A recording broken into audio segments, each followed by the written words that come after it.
الله صحابه به د نبی علیہ الصلوۃ والسلام سره په گاون کې وي او خدای خبر شي چې مونږ بچرته یو مونږ د نبی علیہ الصلوۃ والسلام دیدار وکړو چهره مبارک به راته نصیب شي او کو نصیب نشي خو نبی علیہ الصلوۃ والسلام فرمایي ما ته په ورځ د قیامت هغه انسان ډیر زیات نږدې وي چې په ما باندې درود ډیر زیات وایي دی به ما ته نږدې وي زه د هغه انسان سفارش کوم حدیث مبارک کې راځي میدان محشر دی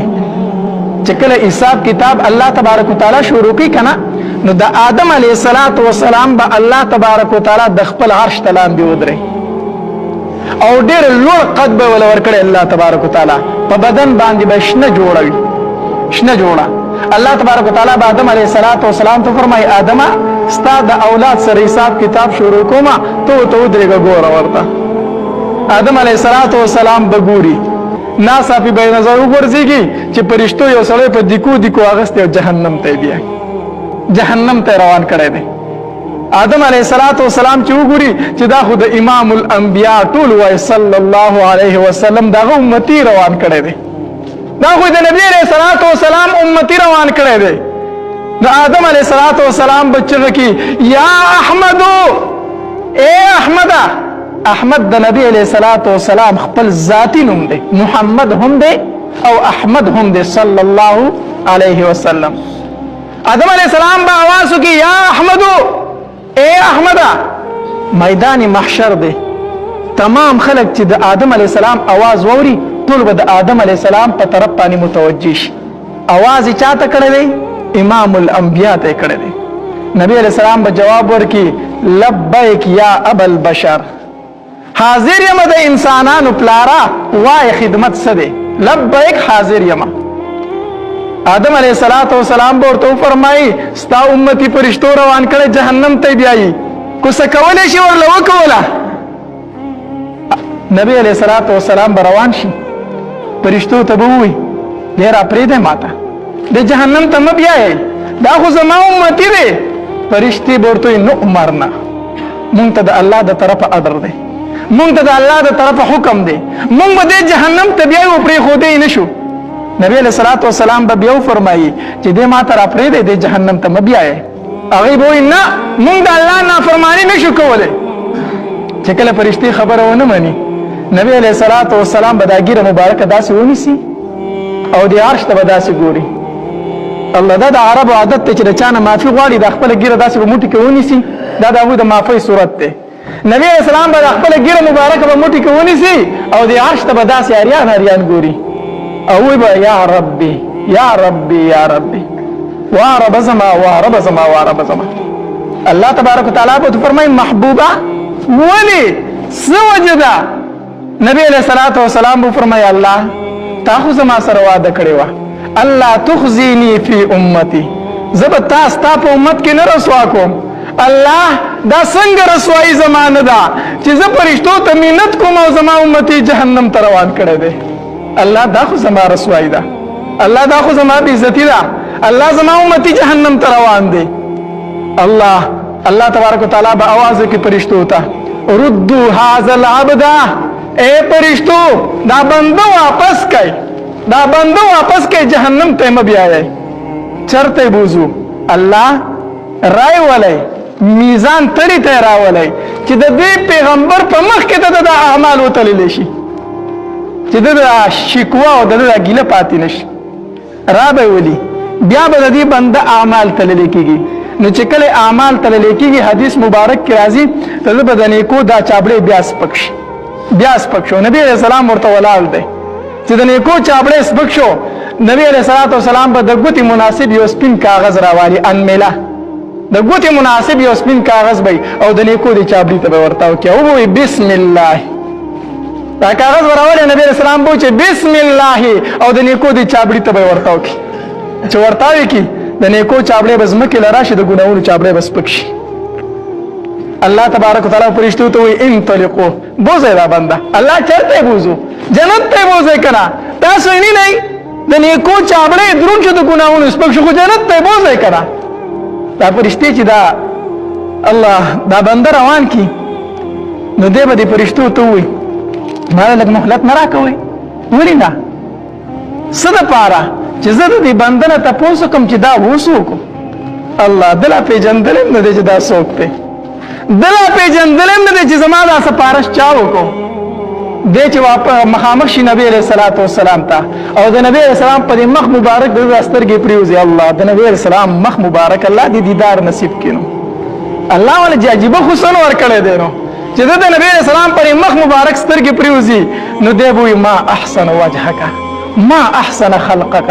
و الله درله کوم ښایسته مخ درکړی دی و الله کوم څنګه ښایسته پیدا کړی یې من انت دا خو راته ووایه چې ته یو څوک ته خو را سره خپله پېژندګلي وکړه که نه څومره ښایسته انسان یې ته یې څوک الله دی به ورته وایي انا نبیک انا نبیک محمد زه خو ستا نبي محمد یم که نه ده پېژندلی نه دی چې دا څوک دی هغه به ورته وایي چې زه خو ستا پیغمبر یم که نه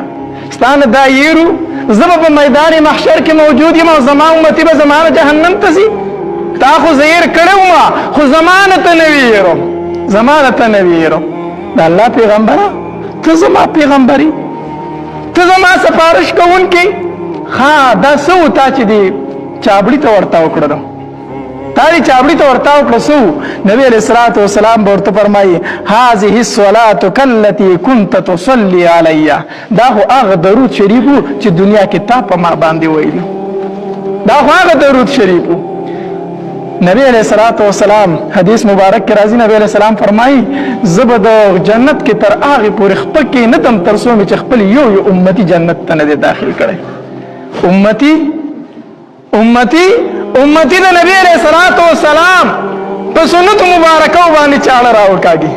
الله په سنت مبارکو باندې چاړه راوکاږي او زه ښایسته شوم او هغه سنت د نبی علیه الصلاة والسلام په نالۍ کې په هغې نالۍ کې بهیږي چې په هغې خلکو میچازې کړي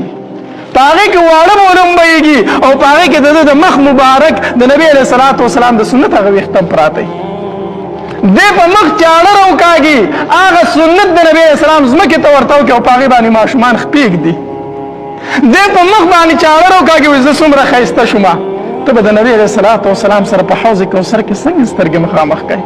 ته به میدان محشر کې به د نبی علیه الصلاة والسلام سره څنګه سترګې مخامخ کوي نبی علیه الصلاة والسلام په ژوند باندې دوه قاصدین هغه ته راغلي د یو امت نه دوه قاصدان رالو او چې کله راله هغوی ګیرې خریلې وي نبی علیه الصلاة والسلام ته مخ واړو وی ظالمانو دا خونه درته چا کړې ده دا درته چا ویلي چې ګیرې خریی نبی علیه الصلاة والسلام ته په خپل ژوند مبارک مخ اړولی دی دا امتی چې د قیامت په ورځ ورشي دی به څنګه مخامخ کوي د نبی علیه الصلاة والسلام سره چې زه ستا امتي ما او یو مسله درته کوم علماو لیکلي دي چې ګورې ګیره یا بالکل خریل یا د یو موټي نه کم ګیره پرېښودل دا برابر دي یا خریل یا د یو موټي نه کم ګیره پرېښودل دا برابر دي په دې ګیره کې ګوره څوک بد نه ښکاري مونږ پرېښي مونږ پې بد ښکارو زمونږ سره دا ګیرې بدې ښکاري الله قسم په الله په هغې جنازه کې ډېر زیات خفه کېږو تاسو به زه لیدلی یم زه چېرته کټله نه ځمه زه د مړي تماشه نه کومه داسې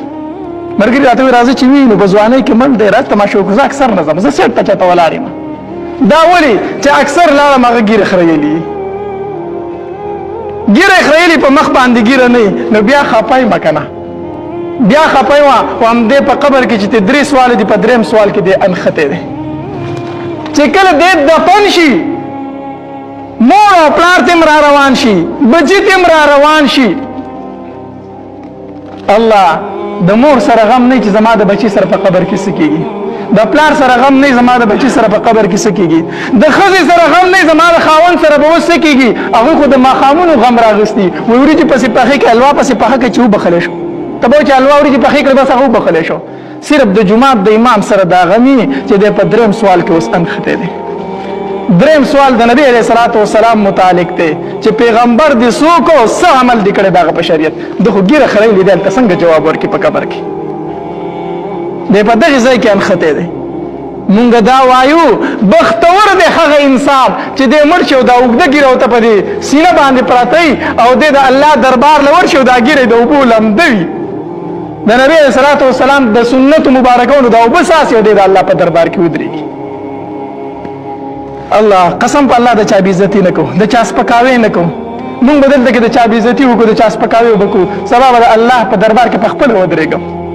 الله به راته وایي خطا خو په خلکو باندې زړه یخو که نه، نن به در باندې زه خپل زړه یخوم. صرف بطور اصلاح وایو، بطور خیرخواهی وایو، بطور خفګان وایو. قسم په الله چې خفه کېږو در باندې چې ګیره خورئ او د الله دربار له ورځي، په مونځ کې ولاړې، حج له لاړې، د بیت الله شریف نه تاویږي، هم په ګناه کې اختی، هم په ګناه کې اختی. هر نیک عمل چې کوي په ګناه کې اختی. د نبی علیه الصلاة والسلام دا سنت مبارکه مونږ خپل کو. نبی علیه الصلاة والسلام په مونږ باندې ډېر زیات خفه کېږي، ډېر زیات خفه کېږي او په نبی علیه الصلاة والسلام باندې درود شریف ډېر زیات وایي. نور درود شریف خو نشو ویلی، درود ابراهیمی پر مانځه کې وایي دا خو هر چاته یادېږي نه چې دا وایو، کو دا څوک نشي ویلی نو دا لنډ درود دی وایي وصلی الله علی النبی الامی، وصلی الله علی النبی الامی. دا خو د خپلو بچو ته هم زوت کوم، دا د زنانو ته هم وایو چې زنانه پخلی کوي او دا درود شریف وایي، څومره خوند به یې په هغې پخلي کې، څومره برکت به یې په هغې پخلي کې، څومره برکت په پاغي پخلی کې چې دا درود شریف او پخلی کوي. الله اوس د نانا پخلی کې او سرتور سر ته ولاړی، پخلی کې او د غانو आवाज ټاټي، چرته په پاغي کې خوان وي، چرته په پاغي کې برکت وي. بار خاون لدی پوسټه کې په مزدور وستو او دلته ته په سرتور سر پخای او په دوه ورځ باندې سیس ختم وي راوړه. ستا چرته کلمه په خوله کې نشته، ستا په خوله کې درود نشته، ستا په سر باندې لپټه نشته، نو برکت پکې د کم طرفه راشي. ته بسم الله وایا، ته درود شریف وایا، ته تلاوت کوه، ته ذکر او اذکار کوه، پخلی کوه، ته ګوره چې په کور کې د څومره برکت دی. د خاوند نه به د مزدورو دا بوج لږ سپک شي. الله تبارک وتعالی د عمل کولو توفیق راکړي. واخر دعوانا الحمدلله.